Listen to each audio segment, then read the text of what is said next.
Dear students, parents, families, friends, trustees, and colleagues, welcome. I will, after the recording that you just heard, I will let you know that there will be an audio-visual recording of tonight's program available in the next couple of days. The students will have access to the YouTube link and can send it to all the grandmas and granddads who couldn't make it tonight. Hi, I'm Steve Sager, and I'm the Executive Director and a teacher at Berkshire Waldorf High School. I want to thank the Mahaiwe Performing Arts Center for making it possible for us to be here, and the staff for helping us put on this evening, particularly Lucas Pavelski and Caitlin Teeley. I also want to let you know that Janos Banczi-Ruof, I'm going to massacre his name 4 times in the next 2 days, I apologize. I want to thank him for creating the slideshow that will support the students this evening. This evening continues one of the school's oldest traditions, hearing from members of the senior class regarding their projects and internships. Our first senior night in the spring of 2006 included a cello performance, a scene from Angels in America, and a report on work in a hospital. Since then, with the exception of 2020, sidelined by the pandemic, every senior class in our school has stood before this community, as these students will do in a moment. Through the years of high school, it brings us joy to see each of these students become themselves. Every year, we honor and acknowledge the mature, remarkably individual young persons who graduate from our school. In the past, students have made fine furniture, repaired airplane engines, translated English to Spanish for an immigration law firm in New York, worked with archaeologists in Boston, danced, held a cow's abdomen closed for a veterinarian following a C-section, worked for Harney Teas and Barrington Coffee Roasters, worked for a music video production company in Los Angeles, written for the now sadly defunct New York Sun, written books of poetry, albums of music, and even researched gun rights for a local politician. On and on and on and on. I want to acknowledge that finding and completing a project or internship this year under the continued pressures of COVID-19 was not easy. And yet you are about to see a remarkable array of work from the talented class of 2022. Student presentations will begin with River Beslow.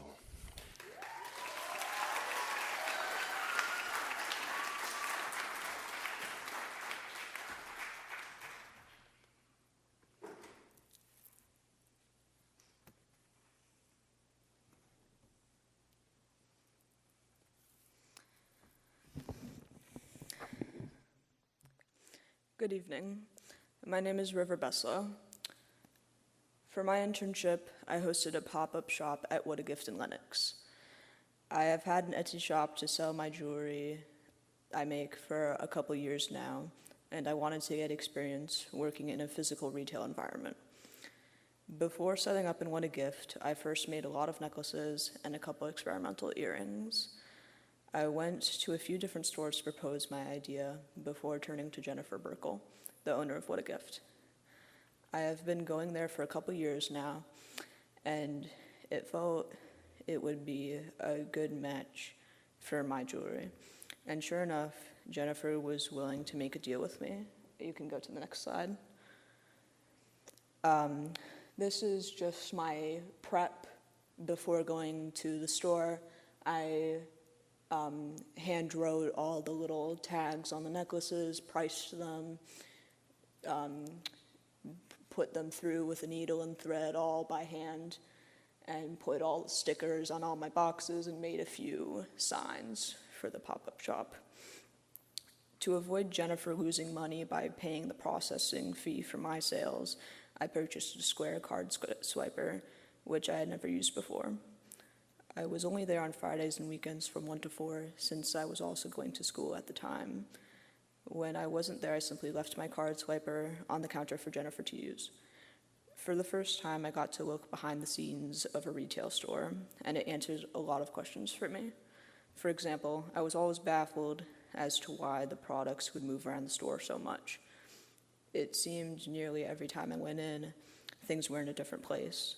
I quickly realized that this was simply because shipments came in so often and reorganization was needed very frequently.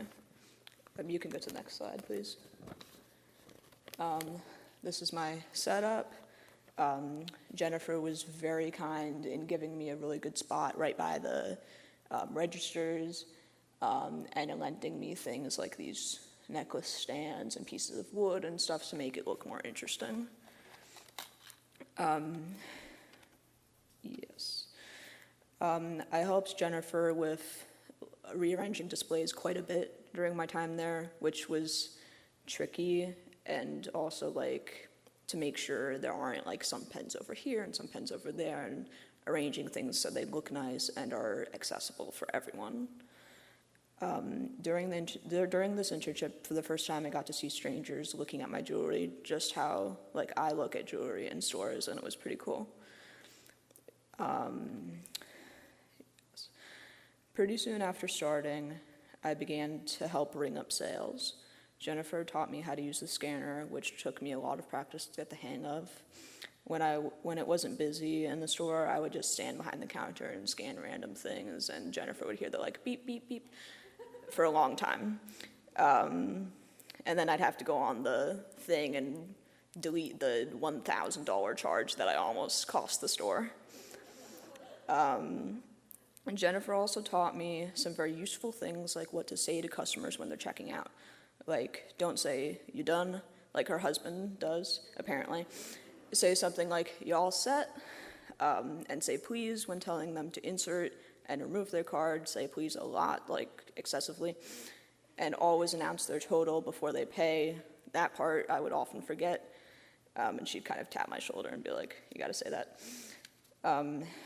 During all this interaction with the customer, Jennifer would package the product, but after some practice at this, I was also able to do the packaging as well as ring it up. I learned where all the different bags and boxes were and which tissue paper to use if it was a gift. March is slow in the retail world, but we kept ourselves busy by pricing things, which is just putting stickers on things, so I found it pretty fun. Organizing, talking about things like pets, and the kid who rides his bike on the sidewalk and almost ran into one of Jennifer's elderly friends once. Every once in a while, we would get a visit from Lynn, the owner of Glad Rags. She showed us a bracelet her friend made for her. It was the braided hair of her horse who had passed away some time ago, and I thought it was very sweet. She is a really great person. I'd never been into Glad Rags, but she has a dog, and the dog would come in and I'd feed it treats. All in all, I really enjoyed this experience. Jennifer has invited me to do this sort of thing again, and I'll probably take her up on it. Thank you.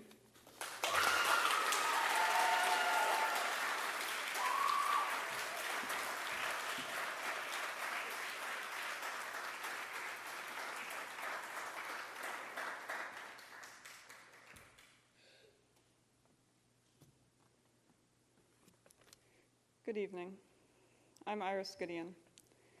For my project, I made a small book illustrating my relationship with my little sister, Imogen, also known as Bean, also known by many other names. The pictures I am showing are a few pages from the book. The whole book is 18 pages for now. I plan to continue this project in the future. I've started coloring it with watercolors, and I will continue with that and possibly add more pages until I think I've captured her spirit and expressed what I want to express about my relationship with her. Go to the next one. Imogen is 6 years old, almost 7, and she's the most interesting person I know. She has a rare genetic mutation of the POLR2A gene, which causes global developmental delays, so she walks and runs in a slightly unsteady and frightening way, and she's mostly nonverbal. She communicates with signs, most of which she made up, and sounds that sometimes mean something specific and sometimes are just sounds. I did this project because I'm fascinated by how she thinks. She frustrates me because of her constant activity. I like to chill, and she has no chill. Sometimes she runs around, and I wonder if she's thinking anything at all. Sometimes when she's focusing hard on zipping her jacket or buckling her seatbelt, I can see the gears turning in her brain. And sometimes as she starts laughing when she feels the wind, I think she knows more than anyone else. With this book, I wanted to show some of my experience as a sibling of a child with a disability. I was inspired by the book Malco and Dad by Gusti Rosenfeld, which is about Gusti's experience with his son Malco, who has Down syndrome. I was also inspired by the work of Julia Gutzeit, who met with me a couple times over Zoom and gave me advice, suggestions, and encouragement. I also wanted to make this book to share Bean's freedom with the world. Everyone who meets Imogen immediately loves her. She's the mayor of her school. She runs around giving hugs, zipping up people's coats, and bringing them their shoes. She's sometimes a little too helpful. The way she views the world is from a truly individual and uninfluenced point of view. She understands the world to a certain extent, but she will probably never fully comprehend politics, or even why she should not undo her seatbelt while the car is moving. I find it inspiring to watch her not care one bit about the normal trials of life, and instead be upset at the lack of music, scream as loud as possible in the middle of a store, or try to help cook dinner and wash the dishes just because she wants to. I'll never fully understand her, but she's not one to be understood. She's one to watch her to learn her secrets of how to live a truly fearless and carefree life, and watch her to make sure she doesn't drink ink again. Thank you.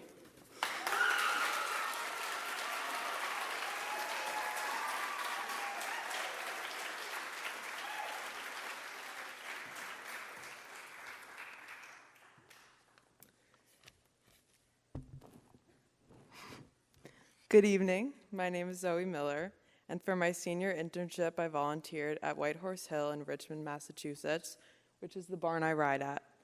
Almost every day for a month, I was sweeping, folding, polishing, and lifting heavy things, very heavy things. I was mainly folding horse blankets and saddle pads, along with the occasional towel. Most of the furniture I was lifting were chairs, tack trunks, saddle racks, and a lot of ridiculously heavy rubber mats. Other than keeping the barn as clean as a barn can be, I cleared out 2 stalls, one of which was filled with dirt and rocks, and the other which was being used to store old furniture and tack. You can change sides. When I was cleaning out the stalls, most of what it entailed was shoveling 20 to 30 scoops of rocks and dirt into a wheelbarrow. I also had to move all of the furniture in one of the empty stalls onto a trailer used for horse shows and a storage closet. I also organized both the boarders and lesson tack room, along with cleaning at least 15 moldy saddles and 20 dusty bridles. Cleaning leather is very time-consuming, but also very satisfying. Although I ended every day sweaty, covered in dust, and hardly able to lift my arms, I got to hang out with my horse all day, every day. You can go to the picture of the horse. Keep going. Keep going. There he is. His name's Marble. My mentor, who happens to also be my riding trainer, Judy Sprague, has been teaching me for almost 3 years now. I'm very grateful that she let me work at the barn for a month and trusted me enough to handle many of her horses and delicate tack. Delicate actually means ridiculously expensive. The most frequent thing that happened to me during my internship was having mice jump out of dust piles at me and spiders falling on me from the ceiling. I'm not a fan of spiders or mice jumping out of nowhere, so it was certainly an experience. The biggest thing I learned over the course of my internship is that hard work can be really enjoyable when you truly love what you're doing, and to bend from the knees when lifting heavy objects. I also learned that leather soap is impossible to get out of your hands. Thank you.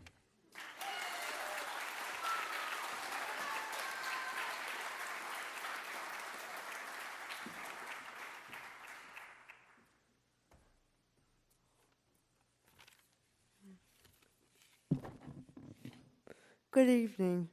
My name is Faye Ross, and for my independent study, I chose to research and write a paper on early childhood development as it relates to children spending time in nature.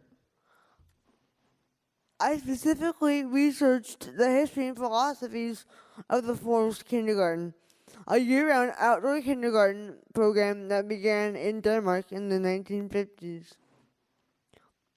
I also participated in an internship as a teaching assistant for the Flying Deer Forest Kindergarten in East Chatham and Sheffield, Mass. I worked on 4 Fridays during the spring of 2021 and 8 Fridays during the spring of 2022. Julie Kuntz and Asher Landon were my mentors for the research and internship, respectively, and I wish to thank them both.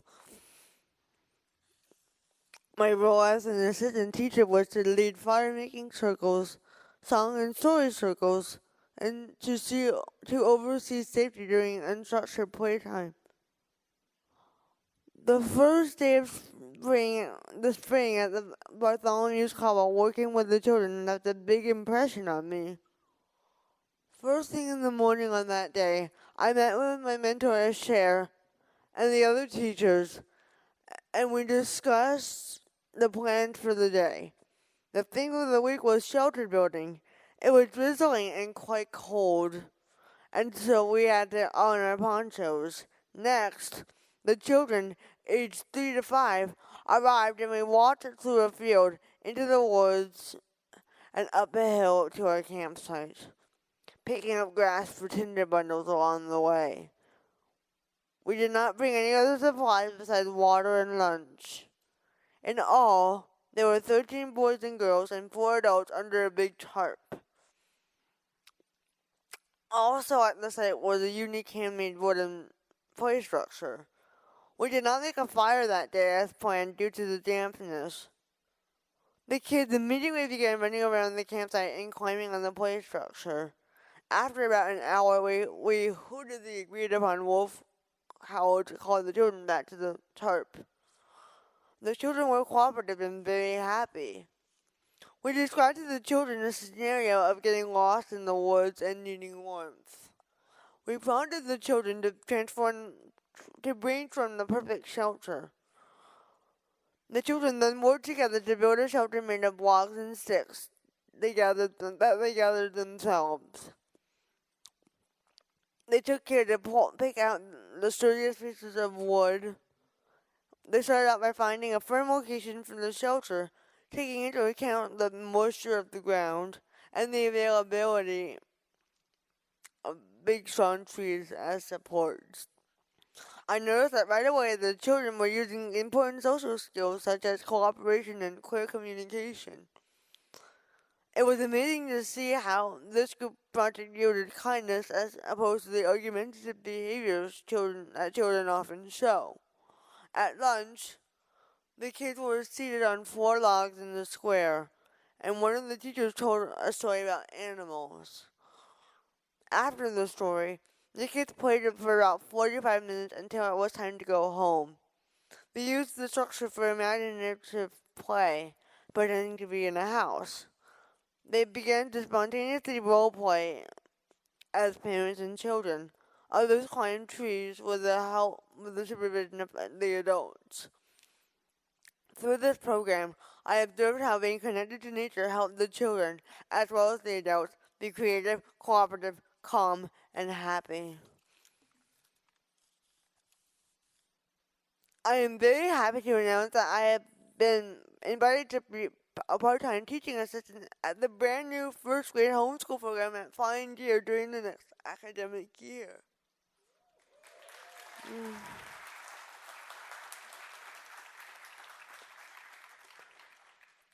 While I will also be a student at Berkshire Community College, I would like to thank all of the teachers and students at Berkshire Waldorf High School, all of the staff and students at Flying Deer Nature Center, my parents and family, and each of you for your support and care during my time as a student at Berkshire Waldorf High School.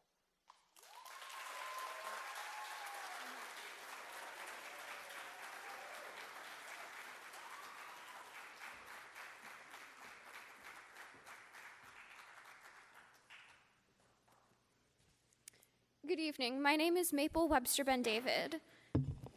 For my senior project, I volunteered with the New Marlborough Fire and Rescue, which I'm continuing to do until I leave for college. It is a small but dedicated department of volunteers, much like most fire and rescues in small towns. This is our current ambulance. It is split between firefighters and EMTs. I volunteered with the EMTs. During the course of my internship, I became a certified first responder, as well as CPR and AED certified. AED stands for Automated External Defibrillator, which is used to treat sudden cardiac arrests. I took my first responder classes with other members of the department who were getting recertified.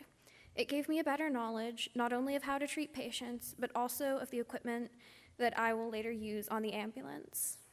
As a new volunteer, I wasn't allowed to respond to calls until I was both a first responder and CPR certified. Most of my internship during April was focused on becoming certified. But at the beginning of the month meeting in May, I received my pager. I am now able to respond to 911 calls on the ambulance.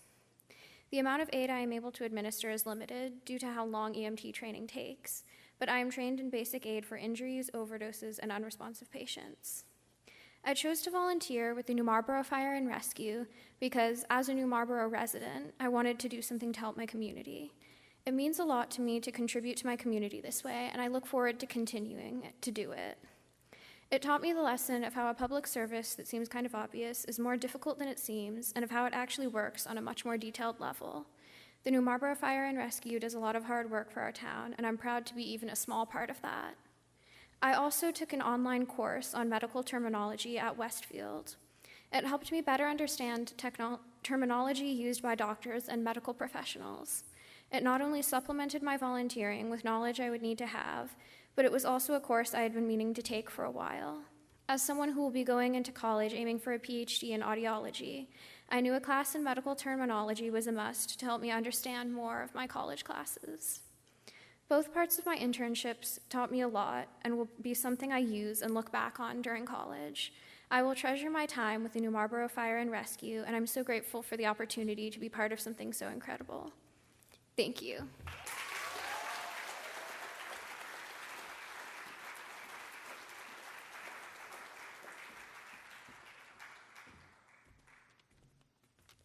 Good evening. Thank you for being here. My name is Soka Vanegas, and I traveled to Germany this spring with our school. We went to Dresden. Dresden was our home base, and it's a small city in southeast Germany. It's the capital of the German state Saxonia. It's divided into two, so there's kind of the Neue Stadt, which is the new city in German, and that's more of a rebuilt part of the city, which was rebuilt after the city was bombed out after World War II. And then there's the Altstadt, which has this. It's part of the king and elector's palace there, as well as other beautiful churches and historical landmarks.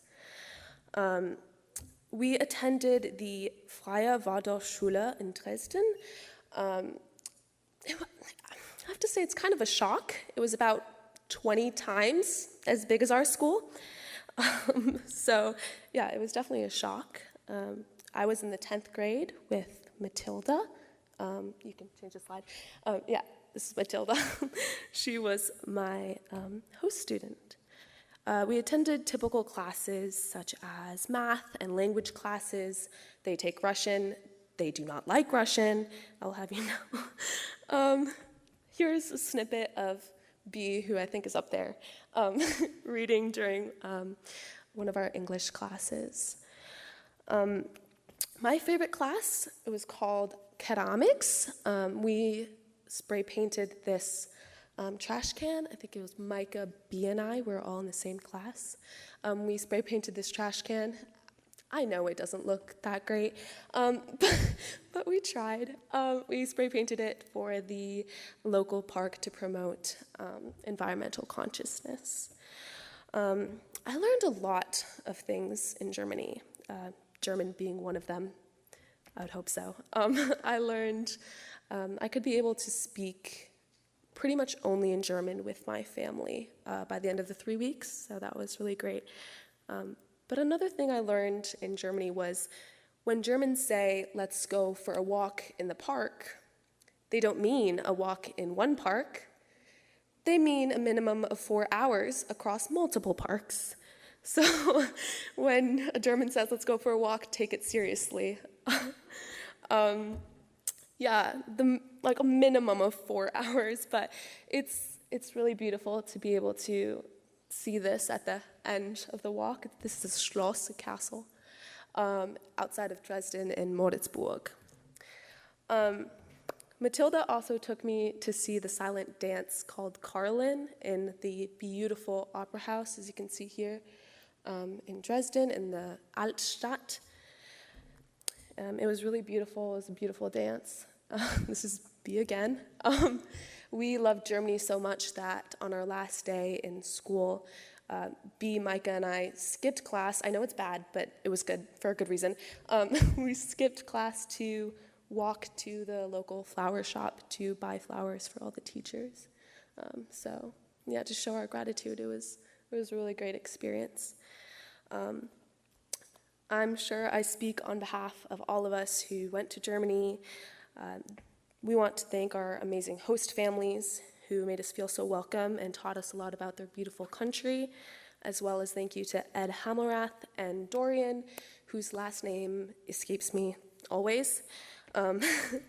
It was an amazing journey. Thank you.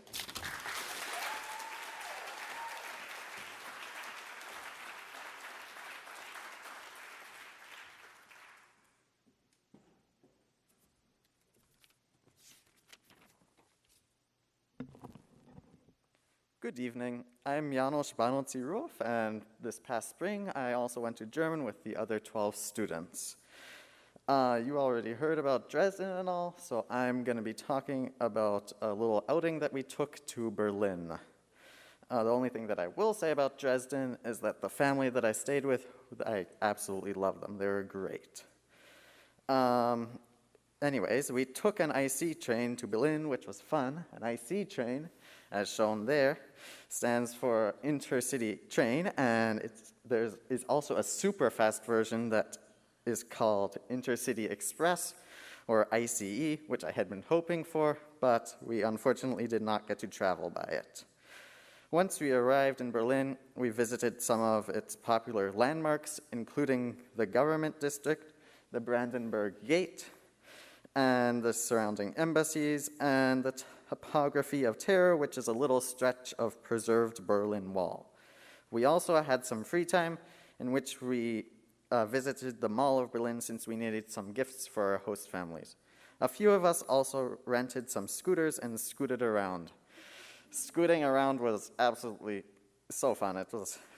I loved it. The only hiccup we had was that we were ticketed by the German police because apparently you're not supposed to have more than one person per scooter.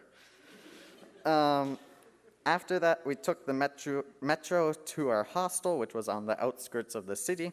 And for me, even that metro ride was fun because we passed the garage where they fix and build Stadler trains, and I like trains, so it was very cool. It's like an auto garage, but better because it's trains. The next day, we went and had breakfast at the iconic Berlin TV tower. It was a very nice experience to be able to view everything from an aerial-like view. Everything just looked like a teeny model. Unfortunately, we were not allowed to climb to the top via the stairs because those were reserved for emergencies only. Later in the day, the group that I was in scooted around and visited some thrift shops. Finally, on the third day, Micah and I visited the Technical Museum of Germany. I absolutely loved every single moment I was there. There was like so much to see and so much to learn. There are like full-size planes, and some were wooden, some were modern jets. They even had some fully disassembled jet engines so you could see all the inner workings. Like that. Very cool. There was also an entire floor dedicated to tiny boat models. And when I say tiny, I mean like thumb-sized tiny. But even when they were that small, every single rigging piece was put in the exact precise location. It was amazing. Yeah. There was also a whole separate building dedicated to trains, but unfortunately they were renovating it, so we were unable to enter it to see it and look around. But that just means I'll have to go back one day so I can see it. Once it was time to leave, we joined back with the rest of the class and boarded another IC train and went back to Dresden. I think I learned a ton from this trip. I learned a ton of German. I learned how to navigate foreign, weird public transportation. and also I learned how small boats can be. That one was maybe 1.5 inches long. Anyhow, that's all I shall be talking about for now. I would like to give a huge thank you to the school, to the German-American Partnership Program for all their funding, and to my mom for all the support and encouragement I received. Thank you so much for listening to me. Hopefully I didn't bore you to sleep.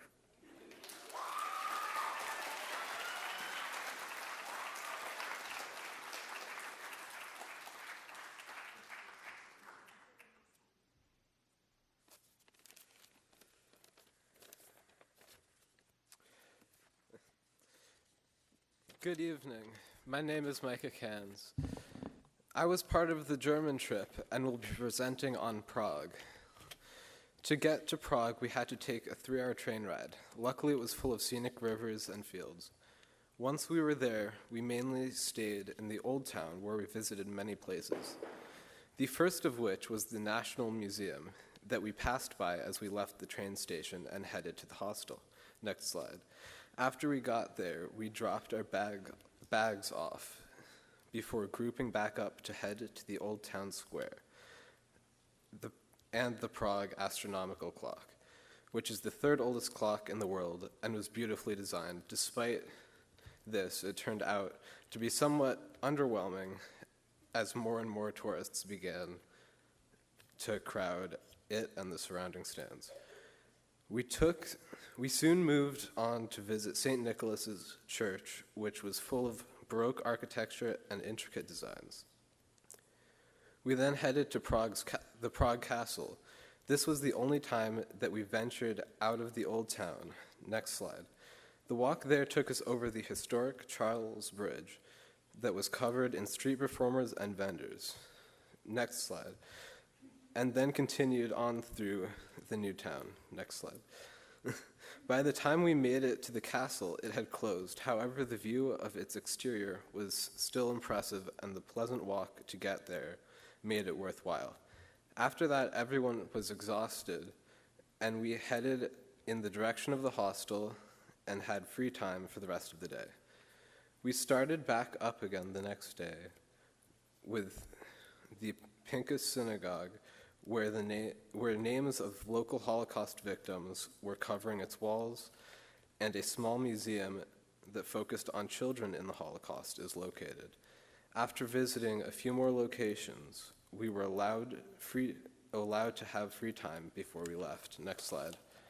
A couple of us decided to look for local antique shops, but they ended up being touristy and overpriced.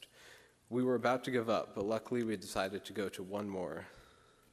We ended up going to a small shop in an alley, and it turned out to be one of the few antique shops left that Prague was once known for, with lots of interesting and unique items. Next slide.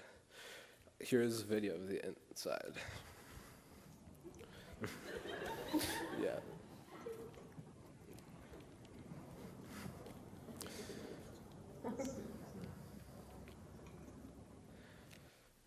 The owner of the shop was incredibly sweet and set us out coffee and banana bread at a small table in front of the shop, and we talked to him about how few antique shops like his were left.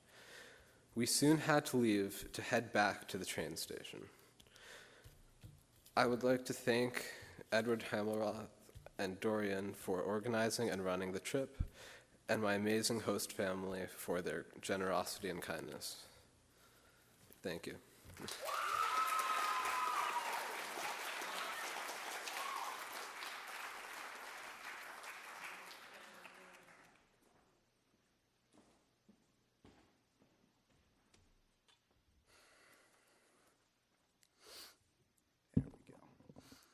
Hello, my name is Landon Curletti, and in 2020, me and my family hosted a student named Noah from Munich. This right here is me when I got to Munich, but before that, I'd just like to talk about how I got there. Thanks to Ed, who I'd really like to thank for giving me the opportunity to visit Noah again, and I'd really like to thank Mumford and Monia, who are Noah Jamil's parents, and that is Mumford right there with the white hair. Next slide. This is what Munich looks like, and Yeah. Next slide. There were some really, really cool places that I was definitely not expecting to see in a big city, like surfing.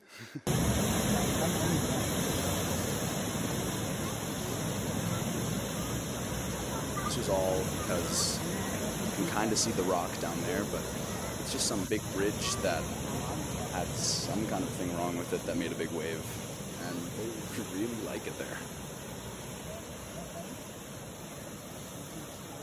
I think you can go to the next slide now. There we go. We also visited some amazing places like Salzburg, where I visited Mozart's birth house. Next slide.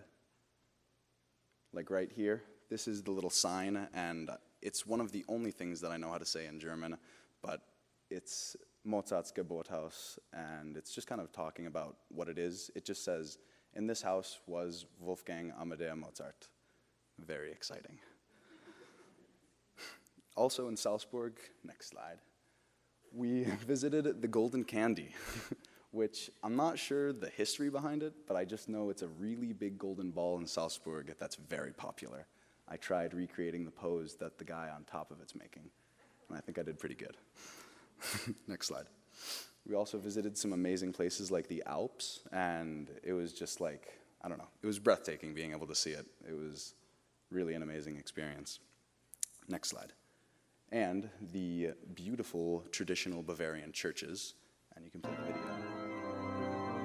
This is really extraordinary. That's right, under the UNESCO heritage.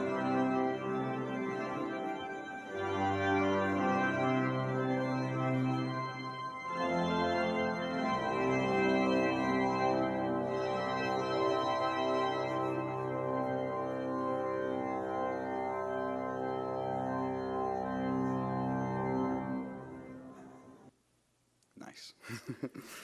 Again, I'd really like to thank the people that made it possible for me to go to Germany, Ed and Monia and Mumfred. Thank you.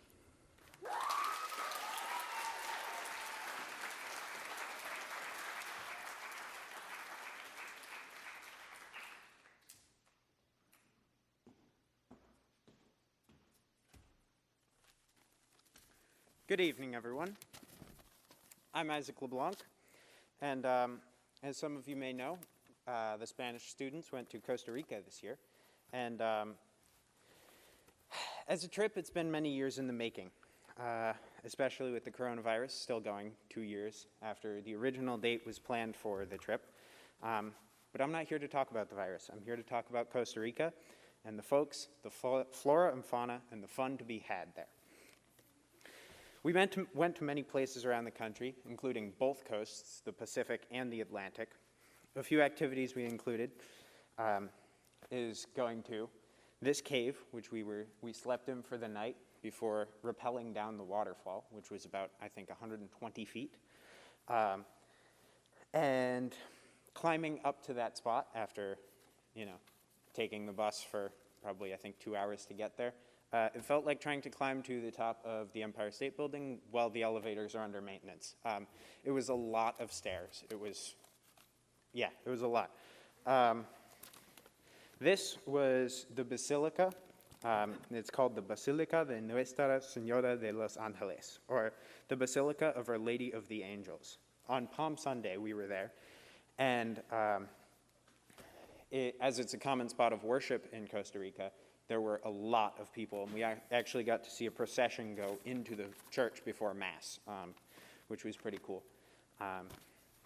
And then this view from the hammock was possibly my favorite view. I slept there for about 3 hours in that hammock at one point.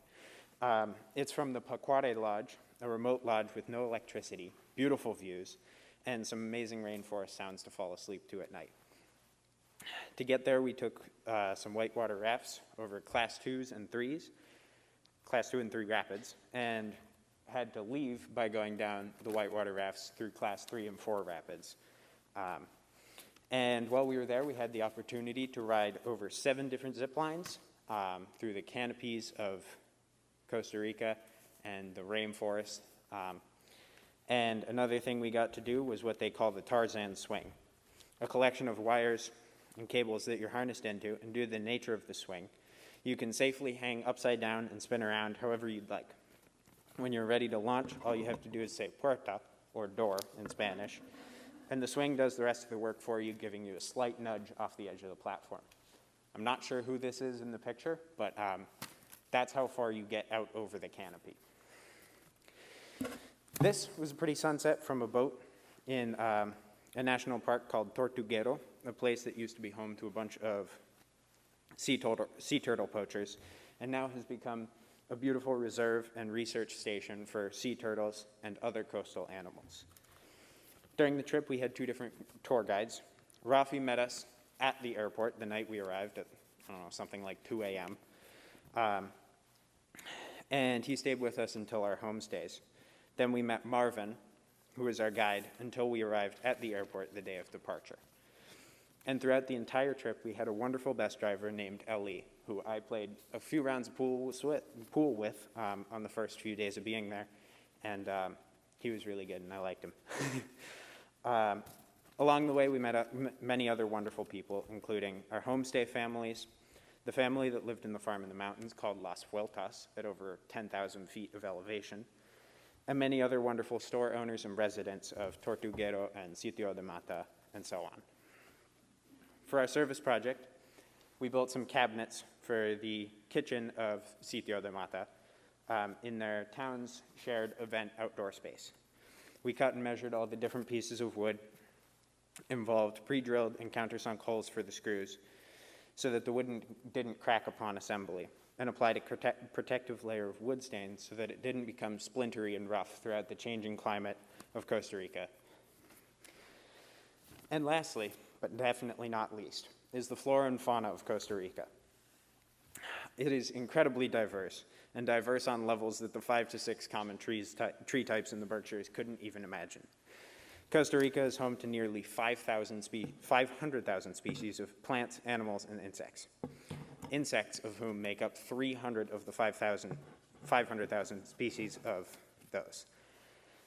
And despite that, I didn't feel like I got bit by a mosquito once, which was surprising. Some of the species we encountered were green macaws, blue morpho butterflies, this rana verde de ojos rojos, or a red-eyed tree frog, a spider monkey, and my personal favorite, el oso perezoso, which translates to the lazy bear, aka a sloth.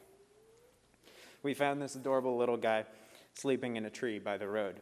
I was so happy to be able to get just feet away from it and take pictures.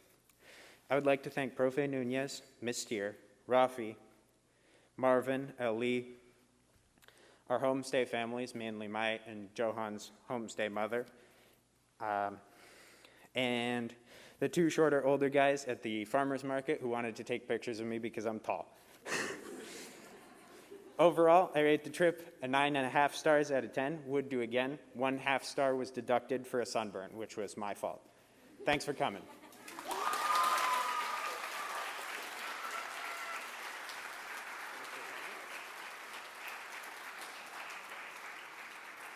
Are you coming up? Come on up.